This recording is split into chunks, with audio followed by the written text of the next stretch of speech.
아이고 안녕하세요. 안녕하세요. 안녕하십니까. 아이고 야. 안녕하세요. 앉으세요. 손 한 번 더 잡겠습니다. 예. 앉으세요. 아, 네네, 좋습니다. 아니 지금 오신 이분은요 국내 떡볶이 프랜차이즈 1위 빈손으로 시작해서 연매출 2천억 달성한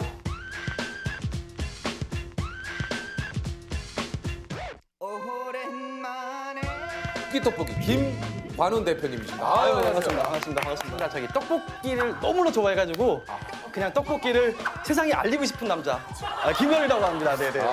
아니 그 좀 그 대표님도 카페에서의 별명처럼 진짜 어묵 프린스가 됐어요. 그렇죠. 어떻게 보면 저도 그 당시에 이제 막 떡볶이를 공부하는 그런 레벨이었고 네. 그 친구도 미국에서 온 지 한 달도 안 됐어요. 그래서 뭣도 모르는 상태에서 자기도 이제 뭘 해봐야 되니까 네. 이제 찾다가 저희 카페에 온 거죠. 한 40명 모였는데 하필 제 앞에 앉아 있었어요. 예. 근데 그 당시는 좀 잘생겼어요. 약간 이동건 배우님 닮았었거든요, 그때. 아 그래요. 그 당시에. 그 당시 그 떡볶이 종목에서는 보통 어떤 걸 했습니까? 그때 홍대에서 모였는데 홍대에 있는 떡볶이 한 8군데 정도를 한 40명이 몰려다니면서 다 먹죠. 아 진짜요? 예. 아 그게 종목 활동이에요? 그렇죠. 예, 떡볶이 좋아하는 사람 모여가지고 정보도 공유하고 자기 뭐 맛있게 만들어 먹고 레시피도 공유하고 막 이러니까요. 이야. 그러니까 거기서 두 분의 만남이 시작이 된 거군요. 그렇죠. 저도 이제 오뎅집 아들인지 몰랐고 그냥 단순히 부산에서 온 떡볶이 좋아하는 친구구나라고 생각하고 있을 때쯤 제가 부산에 놀러 갔는데 네. 갑자기 뭐 연락을 했더니 자기네 공장으로 오라 그래서 무슨 공장이야라고 해서 갔더니 큰 어묵 공장이더라고요. 그래서 그때 이제 알았고. 인연이 이제 시작됐죠. 이야. 네네. 근데 지금은 운영하시는 떡볶이 회사에 어묵을 납품을 또 하고. 그렇죠. 예. 이야. 저희가 어묵을 생각보다 많이 써요. 왜냐하면 저희가 이제 무한 리필이다 보니까 마음대로 먹거든요. 또 해외에도 있으니까 네. 해외 수출도 어묵을 저희 그 수출을 해요. 그걸로. 그러니까 예전에는 도움을 많이 받았지만 지금 이제 같이 협업하는 사이가 됐죠. 정말 참 친동생이 친동생. 예. 이게 좀 원래는 다른 회사에 근무를 좀 하셨다고 그래요. 어디 다니셨어요? 롯데뱅크 유명한 그 효교 회사잖아요. 그 BTX 팀이라고 따로 있어요. 휘발유에 들어가 있는 거잖아요. 그렇죠. 예, 그런 네. 것들. 그런 것들을 영업하는 회사에 한 7년 정도 다니다가 지금 돌이켜보면 좀 한심한 짓을 많이 했죠. 제대로 근무도 안 하고 뭐 영업이라고 해서 그냥 맨날 허송세월 보냈죠. 그러니까 최선을 다 안 이게 했던 좀 거죠. 별명이 좀 있었다고 거기서 회사에서. 아, 별명이요? 예. 네, 제가 센스는 있는데 열정 없는 김들이라고.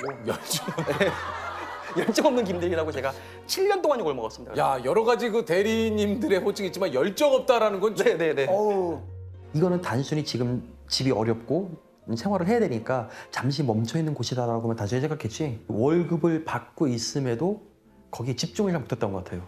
하루하루 버티기가 맞죠. 일단 뭐 내일 난 뭘 해서 더 재밌겠다가 아닌 오늘 하루는 이렇게 잘 버텼구나. 그래 내일은 또 어떻게 일이 벌어지겠지 뭐 하면서 그냥 이런 상황. 아니 어쨌든 그렇게 어떻게 정유회사에 다니시다가 어떻게 떡볶이 사업을?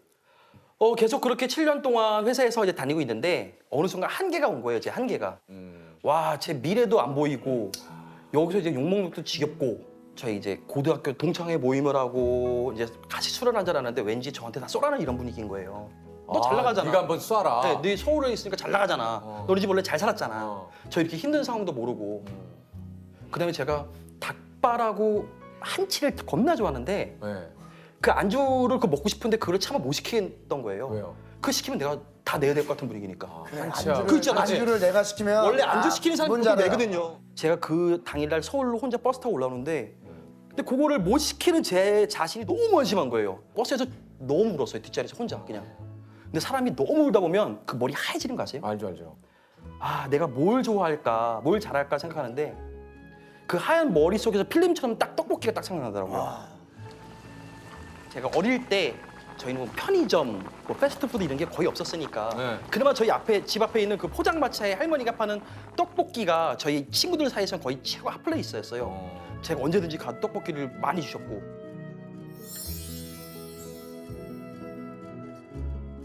100원어치 먹어도 막 이만큼 주시고 남기고 내일 또 먹을게요. 그럼 내일 또 주시고 막 키핑. 아니 뭘 얻어먹은 걸 남기고 내일 또 먹어요. 아니 돈 내고 먹었어요. 아 돈 내고. 그래야지. 좀 저렴하긴 했지만 네. 100원 주고 먹었지만 네. 이 떡볶이를 통해서 친구들 언제든지 만날 수 있는 이런 매개체였죠. 떡볶이가. 오. 그 기억이 너무 좋았던 거예요. 그래서 떡볶이 장사나 하자. 그렇게 해가지고 이제 떡볶이에 대해 공부를 하기 시작했죠. 그래서 전국에 있는 떡볶이 집을 다 가보고. 네, 웬만한 데 저희가 한 3,000군데 이상 가본 것 같아요. 맛있는 곳은. 네. 처음에는 뭐 제가 카페 혼자 운영하니까 아무도 가입 안 하죠. 네. 저도 뭐 할 수 있는 게 뭐 그냥 스크랩밖에 안 하니까. 어. 그렇게 하다가 어느 순간에 이제 직접 몸으로 움직이기 시작해서 이제 어떻게 보면 요즘에 이제 너튜브들 맛집 뭐 탐방하듯이. 네, 탐방하듯이 직접 뭐 부산 가서 먹어서 현장에서 적어서 올려보고. 올리고 이게 쌓이다 보니까 이제 이게 하나의 정보가 되잖아요. 예. 그러다 보니까 회원들이 뭐 100명, 200명, 300명, 뭐 1000명, 지금 4만 명 정도. 지금은 4만 명이에요? 네네. 와, 야 대단하시네. 3천 군데를. 몇 가지만 좀 소개를 해주세요. 어떤 그 이제 그 지역마다의 네네네. 어떤 그 특징 뭐 다 얘기는 못하겠지만. 네네. 뭐 대구 같은 경우는 아무래도 뭐 날씨도 덥고 뭐 데프리카 막 이러잖아요. 대체적으로 간이 세죠. 아. 예, 그리고 제가 매운 거 엄청 좋아하는데 네. 대구 가서 떡볶이를 잘 못 먹어요. 왜요? 이게 매운 단계를 넘어서 약간 쓰다라는 느낌 정도? 예, 예, 예. 어. 그러니까 좀 색깔도 좀 진한가요? 그렇죠. 진하죠. 제가 어느 날 가서 떡볶이를 먹고 난 못 먹겠다라고 생각하고 있는데 옆에 앉아 있는 그 대구 사는 초등학생들은 그거를 국물을 퍼먹고 있을 정도의 지역차가 좀 있는 거죠. 예. 또 어떤 소개시켜주고 싶은 지역? 제가 개인적으로 부산 떡볶이 참 좋아해요. 네네네. 예, 부산 같은 경우는 흔히 서울에 많이 없죠. 물떡. 아 물떡. 말랑말랑한 아, 예. 떡.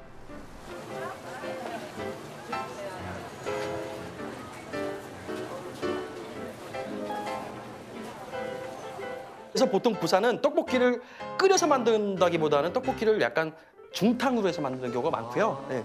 그래가지고 물엿이랑 맵지 않고 달큰하면서 떡에 대한 식감이 좋은 이런 떡볶이. 아니, 떡볶이를 좀 댁에서도 좀 맛있게 만들어 먹을 수 있는 방법 같은 게 좀 있을까? 뭐 레시피가 좀 많긴 하지만. 그 혹시 두 분 다 혹시 어머님께서 떡볶이 옛날에 만들어 주신 적 있나요? 있죠. 아마 저희 어머님들은 만들어 주신 떡볶이 맛이 다 똑같아요. 왜냐하면 어머님들이나 우리 가정에서는 거의 다 고추장을 퍼가지고 네. 떡볶이 만들거든요. 맞아요. 그렇죠. 예, 예. 설탕 넣고. 그렇죠. 뭐. 예. 예. 근데 떡볶이는 원래 고추장이 안 들어가요. 어? 네, 고추장이 들어가면 너무 텁텁해져가지고 맛을 다 베립니다. 응? 예. 그 기본적으로 생각하는 게 제가 고추장 무조건 들어가야 되지 않나요? 왜냐면 떡에서도 전분이 막 나오고 고추장도 어떻게 보면 전분이 막 나오는데 두 개가 섞여버리면 떡볶이 맛이 완전히 꽉 막혀버리거든요. 답답한 맛이 나거든요. 아, 약간 좀 텁텁한. 네, 예. 떡떡하죠. 예. 그래서 일반적으로는 뭐 집에서 만들어 드실 때 뭐 고춧가루 2가지 정도 섞으셔가지고 고추 가루로만, 고추 가루로만. 네네 가루로만 양념을 만드시면 훨 깔끔한 맛이 많이 나고요. 그다음에 보통 라면 끓일 때도 그 뭐 끓는 좀 높인다 그래가지고 스프부터 넣고 라면 나중에 넣잖아요. 뭐 그런 분들 계시죠. 네네. 예.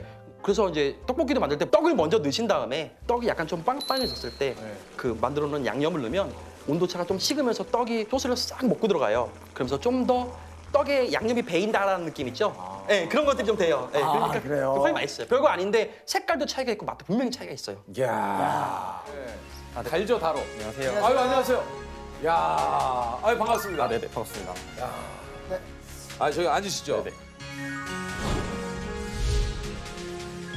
돼지고기가 좋아서 카이스트를 벌인 남자. 정각 대표 김재현 씨입니다. 아유, 안녕하세요. 안녕하세요. 반갑습니다. 돼지고기를 엄청 사랑하는 정각 대표 김재현이라고 합니다. 야, 그러니까 한마디로 돼지고기가 너무 좋아가지고 여기 이제 정육 회사의 대표가 되신 거예요. 아 정말요? 네, 맞습니다. 아니 근데 이게 야 저는 다른 건 다 근데 카이스트를 벌였다라는 건 이게 무슨 뜻입니까? 사실 버렸다라기보다는 네. 제가 이제 고등학교 때도 그렇고 대학교 때도 계속 수학을 공부를 했었고 사실은 이제 유학도 원래 수학 쪽으로 가려고 했었는데 예. 유학 가기 전에 이제 미국에서는 돼지고기가 비싸다. 그러니까 삼겹살이 이렇게 한 줄에 10,000원이다. 이렇게 얘기를 많이 들어서 막 먹고 많이 먹어보고 가야겠다 싶어가지고 아 미국 가기 전에 미국이 비싸니까. 8월에 나가기 전까지만 미친 듯이 먹어보자. 그래서요. 막 뭐 여행도 다니면서 먹어보고 하다가 그러니까 전국을 여행 다니면서 돼지고기만 네, 돼지고기만 제주도에도 한 2주 가까이 머물면서 계속 돼지고기만 먹는 거예요. 네, 거의 아침 점심 저녁 거의 돼지고기 먹고 아 근데 돼지고기 아침 점심 저녁으로 먹으면 그 질리지 않나요? 근데 그게 그 식당들마다 컨셉이 다 달라요. 요리하는 방식이나 뭐 곁들여 먹는 거나 뭐 이런 것들이 다 다르고 이제 갔었는데 맛있었던 데들은 이제 2번 가고 3번 가고 뭐 이렇게 네. 그러니까 그 전공을 이제 수학을 이렇게 해서 뭐 좀 선택한 진로를 그러면 지금 그걸 하고 계시면서 이렇게 지금 하시는 건가요? 아니면 어떻게 된 건가요? 아니요 원래는 이제 12월에 졸업한 다음에 8월에 원래 유학을 가려고 했었고 네. 그 사이 동안에 이제 돼지고기 먹어보다가 창업을 갑작스럽게 해서 유학은 이제 아예 이제 안 가게 됐고 장학금도 그게 이제 미국 국무성 장학금인데 네. 인생 한 번만 어플라이 할 수 있는 거고 어플라이해서 되면은 다시는 지원을 못 해요. 그래서 해서 됐었는데 이제 유학을 안 가기로 해서 포기하고. 그거는 이제 아예 날아간 거고. 아우 네. 아니 아니 뭐 내일은 아니지만 네, 네, 네. 아니 그걸 포기했다고요? 네, 네. 얼마 주는데요? 뭐 학비랑 그다음에 다 전액 면제구나. 그리고 생활비랑 뭐 가족들이 생긴 가족들 이렇게 용돈이랑 뭐 이런 거 해주고, 가족들 항공료랑 뭐 이런 다 해주는. 네. 근데 그걸 포기했다고요? 아 그 돼지고기 때문에요? 돼지고기 네. 아니 표현이 좀 아니 근데 저는 표현이 좀 다소 격할 수 있는데 아 돼지고기 때문이라는 표현이 좀 그렇습니다. 아니 돼지고기 때문에 진짜 네네. 제가 사실 찾고 싶었었던 기억이 있어요. 그게 네. 뭐냐면 제가 이제 어렸을 때 경상남도 하동에서 한 몇 개월 컸어요. 근데 그때 이제 좋은 날들 뭐 예를 들면 누가 뭐 외삼촌이 결혼한다던가 이런 날들에는 그 외삼촌 집에 와서 돼지를 잡아요. 네. 지리산 흑돼지를 잡아서 엄청 이렇게 손질이 좀 덜 되어 있는 형태의 좀 그 큰 돼지를. 돼지들을 가져와서 그걸 이렇게 썰어서 바로 구워 먹었었던 기억이 있는데 네. 엄청 행복했었거든요. 그래서 그때 먹었었던 그거를 찾아보려고 했었는데 그때 제 기억만큼을 하는 데가 없어서 그 어렸을 때 그 외삼촌께서 직접 해주시던 네, 그 돼지고기만큼 돼지고기만큼 맛있지가 않아서 그게 그럼 혹시 갓 잡아서 맛있는 건가라는 의문이 들어서 네. 집에서 한 버스로 1시간 정도 가면 도축장이 있더라고요. 그래서 그것도 이제 버스 타고 갔어요. 버스 타고 가서 그러니까 사실 이게 그 까망색 봉투에 한 200~300g 담아서 올 수 있을 줄 알고 갔는데 네. 도축장은 도매시장이잖아요. 그쵸. 그래서 도축장에서 일반인한테는 네, 그 안 뭐, 예, 팔아요. 그래서 근데요. 그거를 그 앞에 있는 그 업자분한테 얘기를 해서 그거를 그 업자분한테 사가지고 그걸 잘라서 먹어봤는데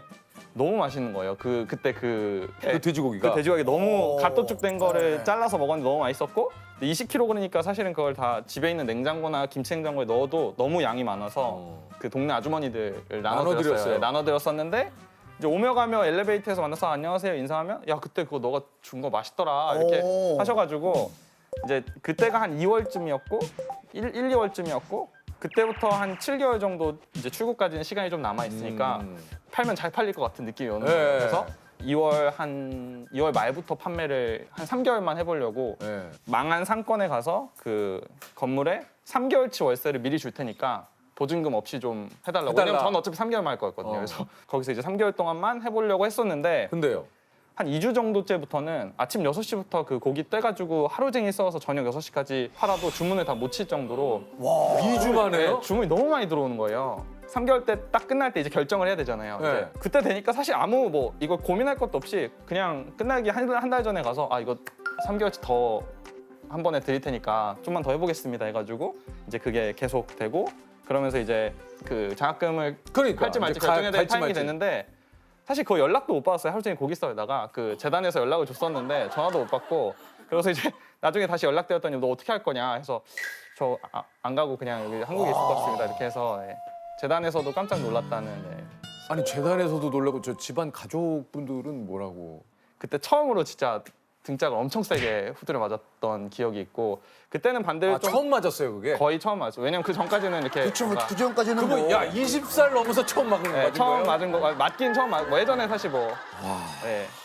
뭐 네. 그러니까 현재 정확히 하시는 일이 그냥 유통을 하시는 건가요? 아닙니다. 저희는 이제 보통 이제 제조랑 유통이 나눠져 있는데 작업도 제조도 하고 그걸 직접 저희가 저희 서비스에서만 판매를 해요. 아, 운영한 지 얼마나 되셨는 거예요? 운영은 지금 이제 만 4년이 좀 넘었고요. 벌써. 야 끝났네. 거기 저기 그 국무부 그거. 그거는 이미 저랑 같이 갔었던 분들은 석사 이미 받고 박사 쪽으로 들어가셔서 그 카톡방이 있어요. 근데 거기서 저는 한마디도 해본 적은 없는데 그 요새 방에는 들어가 있어요. 방에는 조용히 있는데 오늘 쫓겨나는 거 아닌가 모르겠는데 네, 거기 들어가 있는데 뭐 석사 받았고 뭐 박사 어디로 가고 이런 얘기 하시더라고요. 그래서 네. 가끔 뭐 많이는 아니더라도 내가 지금까지 해온 공부 이렇게 좀 한번 계속 이어서 좀 할 거라는 후회는 없습니까? 그러니까 제가 미래를 멀리 보고 내가 뭐 꿈이 뭐고 내가 40살에 뭘 하고 뭐 죽기 전에 뭘 해보고 이런 거에 대한 그렇게 긴 계획을 세우고 살지 않아요. 그래서 당장에 재밌는 것들을 많이 해서 지금 진짜 엄청 재밌거든요. 그래서 그 되게 재밌게 하고 있고 이제 제가 지금 수학 쪽을 하고 수학 쪽에서 이제 컴퓨터 쪽을 쓰는 응용 수학 쪽을 공부를 하려고 했었는데 네네. 지금 이제 저희 그 사업하는 거에는 지금 제가 배웠었던 것들이 엄청 많이 응용이 되어 있어요. 포장지에 뭐 그런 걸 붙입니까? 이 문제를 한번 풀어보시면서. 예를 들면 저한테 물어보시는 것 중에 뭐 예를 들면 고기를 똑같은 무게로 썰기 위해서 혹시 적분을 해서 써냐 뭐 이렇게 물어보시는 분들이 있는데 재밌다. 그거는 아니고요. 근데 이제 어. 그때 이제 배웠었던 코딩하는 것들이 지금은 공장 전체에 저희가 다 시스템을 깔아놔서 이게 예, 수련이구나. 아니 좀 공장 얘기하고 막 이런 거 보니까 4년 정도 됐는데 한 매출이 얼마 정도 됩니까? 200억 정도 이건 200억 정도 이건 올해 200억 정도. 얼마? 네. 200억? 네. 200억이요? 네. 아 근데 매출이잖아요. 아니 근데 매출이라고 하더라도 야. 와, 야. 그럼 혹시 이제 집에서는 처음에는 이제 얘가 이거 좀만 하다 그만두겠지 했는데 지금 이렇게 성장을 했잖아요. 이제 반응이 좀 완전 달라졌을 것 같은데요?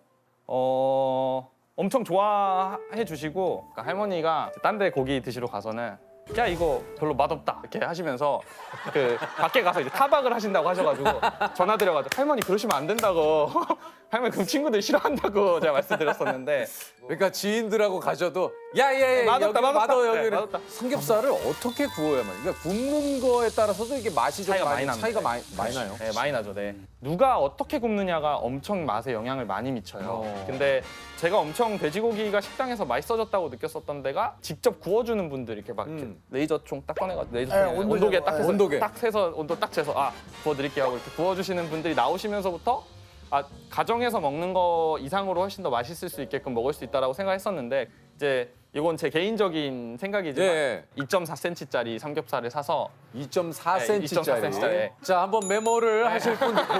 네, 자기님들 좀 메모를 해보시기 바랍니다. 2.4cm짜리. 그래서 후라이팬을 켜고 데워졌을 때 올려야 돼요.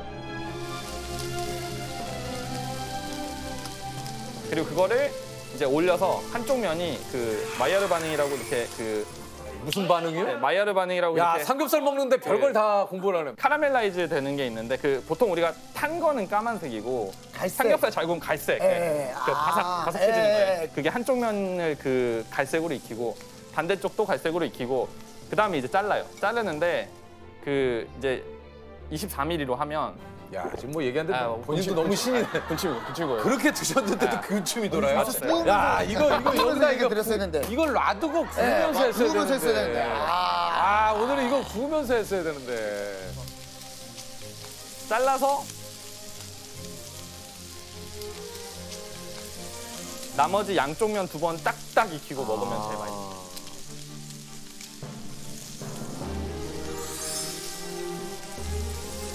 궁금한 거 하나 물어봐도 됩니까? 뭐요? 혹시 근데 녹차 먹인 돼지 있잖아요. 네. 돼지가 먹은 녹차값까지 우리가 내야 되냐 뭐 이런 얘기도 하는데 실제로 이게 녹차 먹인 돼지가 뭐 좀 효과가 어떻습니까, 녹차 이거? 이제 그냥 궁금해서 이게 귀뚜라미 먹인 뭐 닭 먹인 거 귀뚜라미 있잖아요. 값까지 우리가 다 내는 거 아니에요? 네. 그 닭을 위해서. 그게 그러니까 개인적인 의견인데 뭐 녹차 먹인 돼지, 유황 먹인 돼지, 뭐 심지어 봉침 맞은 돼지 이런 게 있어요. 봉침 맞은 돼지, 봉침 맞은 돼지가 있어? 야, 음악 듣는 돼지 뭐 이런 게 뭐 있어? 네, 음악 듣는 있는데 돼지는 알지. 먹는 거에 따라서 돼지 맛이 많이 바뀌어요. 그렇게 그래서 하겠지. 닭 중에 새우 먹는 닭들도, 그러니까 그 조그마한 새우 먹는 닭들도 있는데 새우를 먹인다고 새우 맛이 나지는 않아요. 근데 그게 연관성은 있다. 있다. 근데 그게 아. 보통의 것들보다 좀 마케팅 포인트로 많이 좀 과장이 된 것들도 있고.